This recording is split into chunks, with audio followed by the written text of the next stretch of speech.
nesse intervalinho nós falamos muitas coisas importantíssimas sobre esse assunto do código genético. Pena que tivemos que fazer o break, né, o break comercial, e vai aqui um abraço nosso, né, Dr. Paulo, meu, ao Dilmo Bantim, que é o presidente do Clube Vida em Grupo CVG São Paulo, exatamente. Né, que se não estiver assistindo vai receber o programa, já está sendo convidado ao vivo para estar aqui para falar do assunto vida, né? Afinal de contas o clube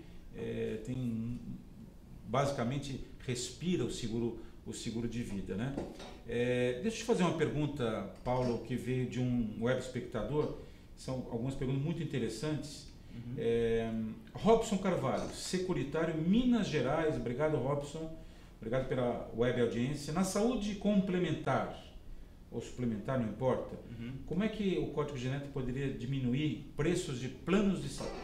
Então, na verdade, aliás, parabéns pela pergunta, Robson. Até então eu tinha focado exclusivamente na questão do seguro de vida. A gente não pode esquecer da saúde complementar, que são os planos de saúde, tá certo? Da mesma forma, a mesma visão que eu tenho em relação ao seguro de vida, eu vejo isso para o seguro de saúde. É impossível você querer usar a questão do genoma para o seguro de saúde, tá certo? Aliás, é pior, no meu ponto de vista, chega a ser pior, porque você passa a não aceitar uma determinada massa, o que é mais complexo. Como esse genoma replica, você passa a criar uma geração, passa a criar uma massa excluída, tá certo? Então, desculpa te cortar, Paulo, aproveitar, ao vivo é assim mesmo, já vou te engatar uma pergunta, tem tudo a ver. Pré-existência na saúde, é isso? A pré-existência como é que pode ser tratado? Não, a pré-existência, a doença já existe, já se desenvolveu. Vamos deixar claro o seguinte, existe uma grande diferença entre pré-existência e a questão do genoma. A pré-existência, na verdade, a pessoa já tinha a predisposição, se ela tivesse sido mapeada, possivelmente teria sido detectada a predisposição, certo. E ela já se desenvolveu a doença.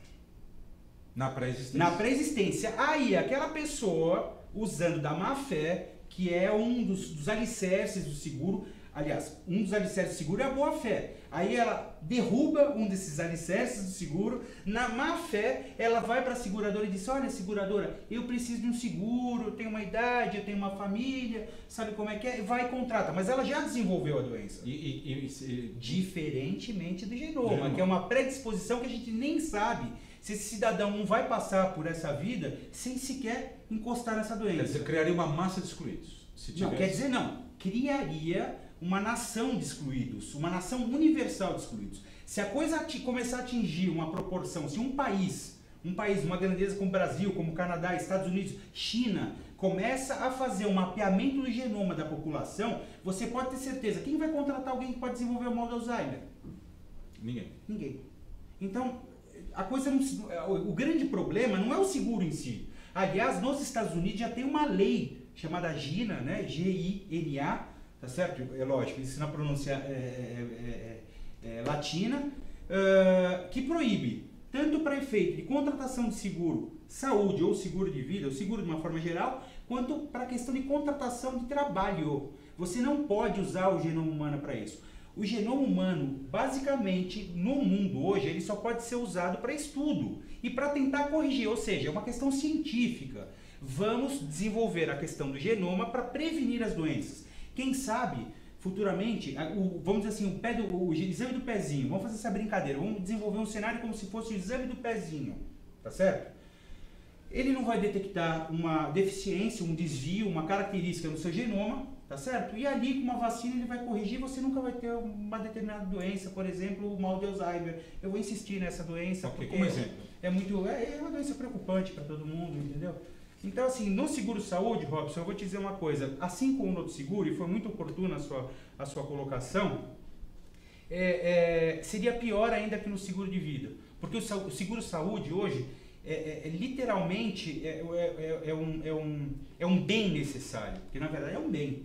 Hoje a gente pode considerar isso como um fator necessário para a sobrevivência de qualquer família.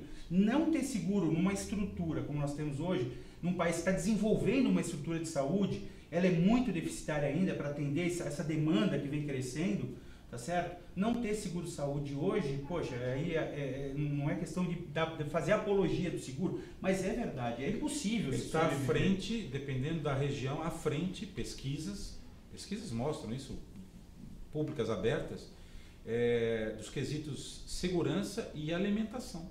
E alimentação, exatamente. Da região. Então, Robson, obrigado. Quer dizer, pré-existência é uma coisa, a predisposição genética é outra, essa massa de excluídos interessante. São lições que o Paulo está deixando aqui para a gente pensar em casa. Como é que seria esse cenário? Eu até, assim, eu acho que seria bacana para a gente poder pontuar, a predisposição é uma situação empírica, é o X de uma equação, tá certo? A pré-existência já é o resultado dessa equação. E aí vem a máxima boa-fé, que é declarar os riscos conhecidos. Agora, não vamos esquecer que desculpa te interromper, mas que entre a incógnita, que entre o X da equação e o resultado dela, existe uma série de fatores. Entendi. E mesmo a gente sobrevivendo no mesmo ambiente, podemos eu desenvolver e você não, ou vice-versa. Aliás, só para complementar, 25% do ser humano, do sexo masculino, ele vem com predisposição para doença cardíaca. 25%? 25%. Você poderia ter feito medicina, né, Paulo? Como é que você se envolveu com esse assunto do direito e da área do código genético e afins? Fiquei curioso, como é que você se envolveu? Rapidamente, só para contar para a gente. Bem rápido, foi. A questão é mais ou menos a seguinte. Primeiro que toda a novidade dessa questão tecnológica, como você já disse no começo do programa, em relação eu tenho estudado antes a questão de tecnologia, é algo que me interessa muito. E eu fui convidado pelo CVG para discutir sobre o assunto. Era um assunto pouco, como eu vou dizer assim, pouco trabalhado ainda no mercado de seguro, pelo menos aqui no Brasil. Eu sei que já houveram estudos, já está adiantado em alguns outros países, entendeu? Mas no Brasil é algo que ainda tinha sido meio que intocado. Praticamente ninguém falou, tá? Exceto o CVG, com esse evento agora, junto com, lógico, a Academia Nacional de Seguros e Previdência. Deixa aliás, fazer uma correção. O evento foi promovido pela Academia Nacional de Seguros e Previdência com o acadêmico Dilma Bantin, que é presidente do CVG. Aqui eu estou até corrigindo um erro meu, perdão. Vai aqui um abraço ao Mauro Batista, presidente, e a Ana Rita Petraroli, que ela esteve aqui falando sobre direito seguro. Um abraço a excelente trabalho que a entidade faz. Na verdade, sim, foi o Café com Seguro, promovido pela Academia Nacional de Seguros e Previdência, e esse evento foi coordenado pelo Dilma Bantin, que é do Clube de Vida em Grupo, entendeu? Já existe resseguro para coberturas que são consideradas problemas genéticos? Não, não existe. Não existe porque, como eu disse, o seguro em si já não pode, o resseguro muito menos. Ou seja, aliás, independente da posição, inviabiliza completamente. Um plano de resseguro, porque não tem o segurador bancando o seguro e não vai transferir esse risco. Quer dizer, uma coisa que seria realmente inviável. Se a gente pensar na legislação, Paulo, que é bem a sua área, que leis deveriam ser criadas e desenvolvidas para essa nova realidade de avanço científico que a gente está experimentando na sociedade moderna, Paulo? Olha, essa questão da lei é um negócio um tanto quanto curioso. Por exemplo, se você vai pegar a Inglaterra, a Alemanha, a Inglaterra e a Alemanha, basicamente, ela faz um mapeamento genético de criminoso, principalmente crimes graves. Homicídio, homicidas, psicopatas que tenham praticado crime, estupradores, esse grupo de assassinos, existe um banco de dados onde tanto o alemão quanto o inglês, mas de forma bem parecida, eles têm tentado descobrir se existe alguma característica genética nesse tipo de pessoa que tem esse tipo de comportamento. Qual a razão? Para quê, Paulo? Olha, você saberia me dizer? Não sei te dizer para isso, mas eu sei que a Alemanha hoje mantém um banco de dados e a Inglaterra está desenvolvendo um. Alguma coisa virá à frente? Para uma prevenção ou uma... Não, exatamente, para poder identificar e tentar corrigir, talvez, para diminuir, para evitar. Já nos Países Baixos, existe um único caso onde se admite a exclusão para efeito de seguro, que é a doença de Huntington. Explica para o nosso web espectador o que é isso. Na verdade, é uma doença, ela não tem cura, ela é uma doença, basicamente, do momento em que a pessoa começa a desenvolver, ela vem a falecer, tá certo? É uma doença fatal, pouco conhecida pela medicina, tá certo? E assim, é mais ou menos o seguinte, você descobre, não dá tempo do intervalo, já acabou, e já põe fim. Então, existe um país, tá certo, da Suécia, que eles permitem esse tipo de exame específico, mas veja bem, há de se deixar claro que existem diferenças entre os exames, tá certo? Existe um exame que é específico e existe um exame genérico. Aqui nós estamos desenvolvendo tudo em cima do exame genérico. Ou seja, mapeia o nosso apresentador da Web Seguros, tá certo? E precifica o seguro dele. Poxa, é impossível. Amanhã, se de repente a legislação, o mercado, o governo entender que mal de Alzheimer, mal de Parkinson, olha, não tem jeito, já se passaram 300 anos que tentaram desenvolver a cura para isso, não tem como, eles podem usar como excludente, mas isso é uma questão da adaptação do direito em função da ciência. Agora, não pode a ciência, tá certo? Se usar um descobrimento científico e se modificar e criar uma exclusão do ser humano. Aliás, isso é um direito constitucional, ninguém pode ser excluído de nada aqui nesse país. Mas no perfil do automóvel, por exemplo, né?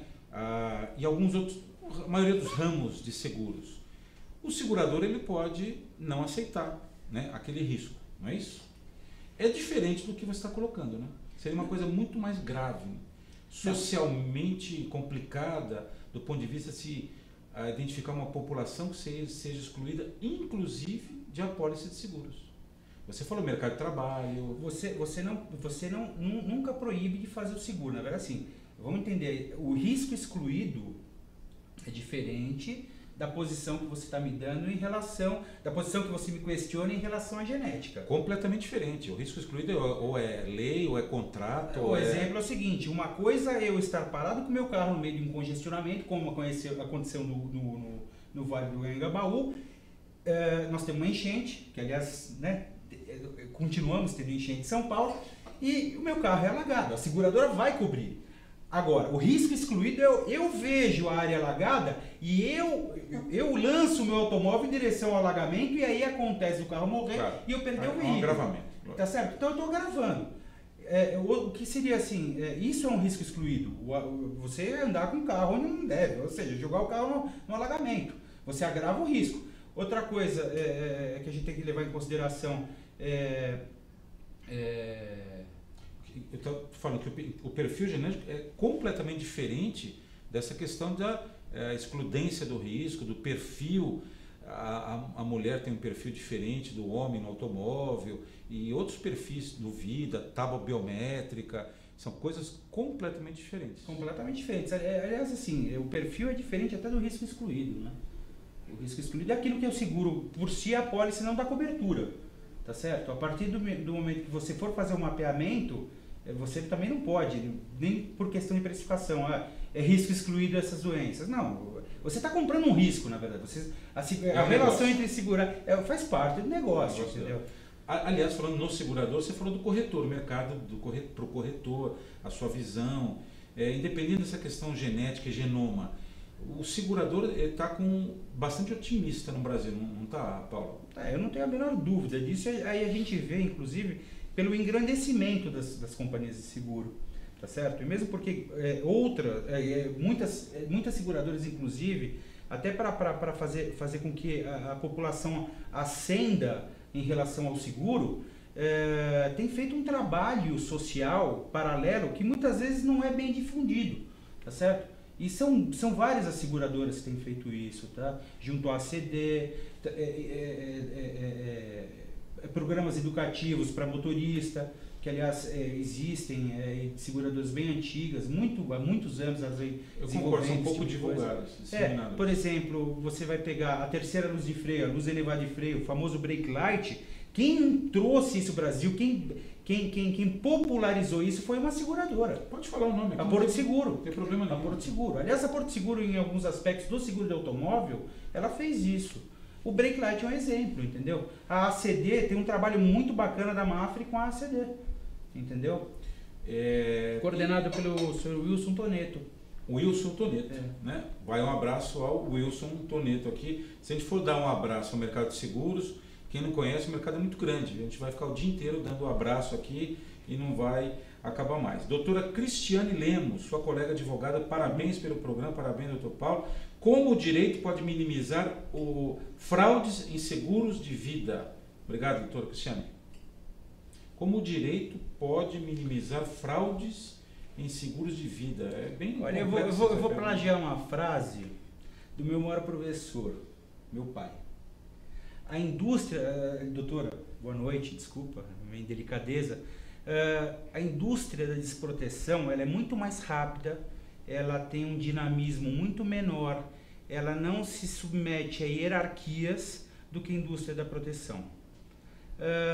Por mais que se faça, eu acho que a questão não é o direito, óbvio, uma reforma do Código Penal, algumas alterações desse aspecto seriam muito bem-vindas, mas seriam bem-vindas para uma sociedade como um todo. Com relação ao seguro, eu entendo o seguinte, na verdade o comportamento do cidadão do ponto de vista penal já seria por si, tá certo? Uma forma, uma ferramenta para se resolver a questão do seguro. Vamos entender o seguinte, a fraude, e eu sou muito temerário em falar, eu temo muito em falar isso, mas... é uma instituição, fraude.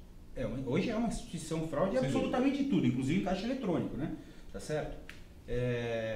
Mas eu acho que não existe um trabalho que possa ser tão dirigido, tão perfeito com relação à fraude no seguro. O que eu acho é que, principalmente, a educação. Se a gente der a boa educação, tiver uma correção na sociedade, um ajuste, um nivelamento da sociedade, obviamente que o crime diminui, tá certo?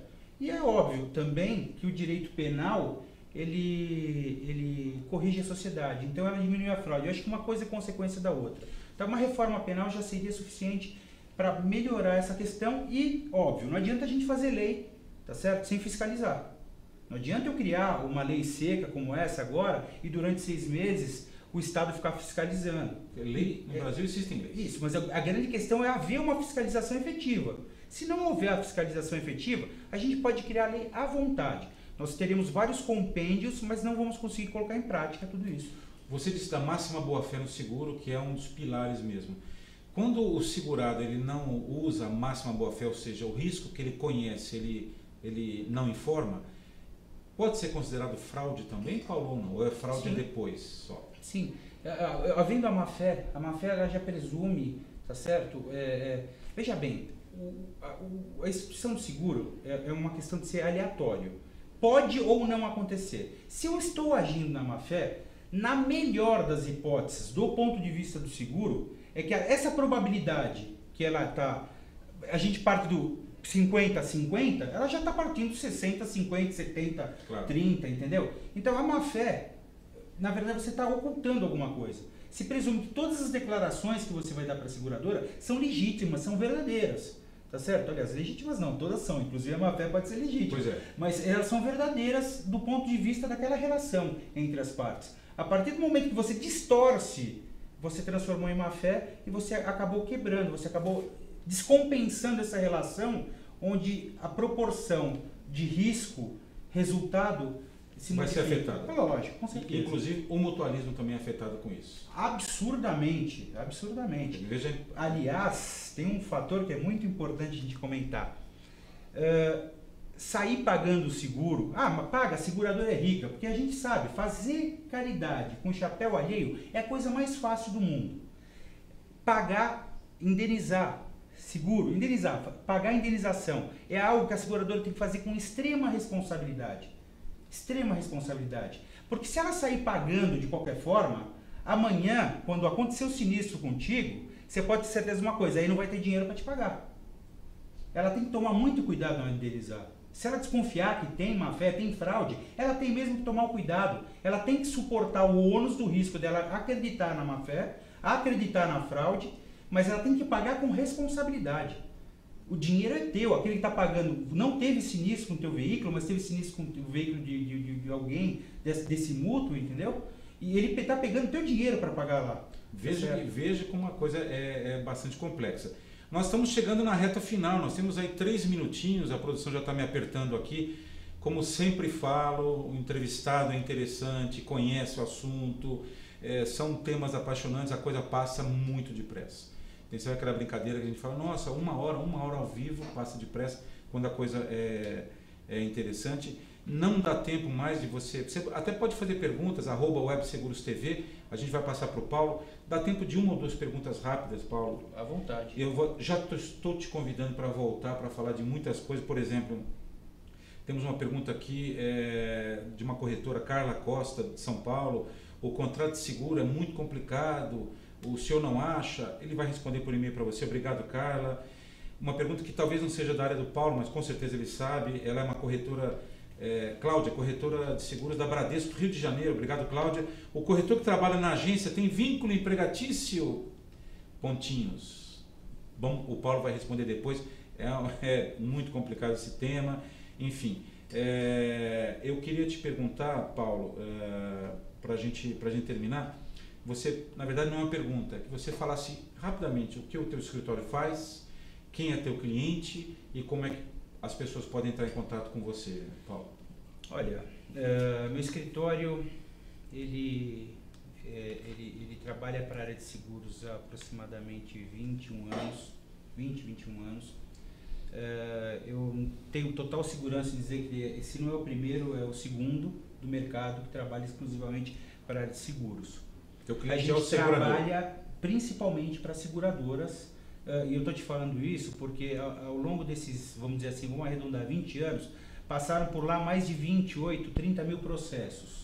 Tá certo? Que tipo de processo são? Seguradora contra Desde alguém, fraude, alguém contra a seguradora? Alguém contra a seguradora contra alguém. Apenas a título de exemplo, é fraude de automutilação, é fraude de simulação de roubo e furto de veículo, entre outras. Num universo de 30 mil que a gente vivenciou lá dentro, fica até difícil encontrar exemplo. É a mesma coisa que você jogar Claro. para cima, você fala que grão de areia que eu vou pegar, porque na verdade já chega nesse ponto. Existem diversas. Doença pré-existente aos montes. O cidadão sabe que está com câncer e vai contratar um seguro para resolver a vida da família, para diminuir a dor da família, entendeu?